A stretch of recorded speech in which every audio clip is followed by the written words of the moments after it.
Bandang araw po sa inyong lahat. Ito, pakita ko sa inyong blower guys. Blower sa ducting. Tapos ano guys anong pangalan dyan guys? At anong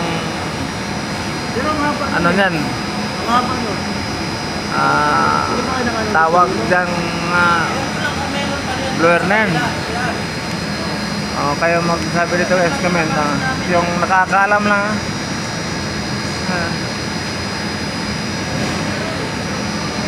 anong pangalan ng paggawa ng ducting. Yan. Bakit binalot ng isa walang balot yan pero nagmo-moist yan guys, nagmo-moist ito. Siguro nagmamoist din yan siguro pag binalot laki yan guys okay, thank you.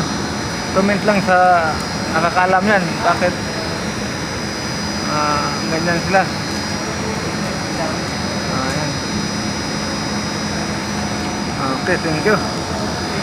Bye bye.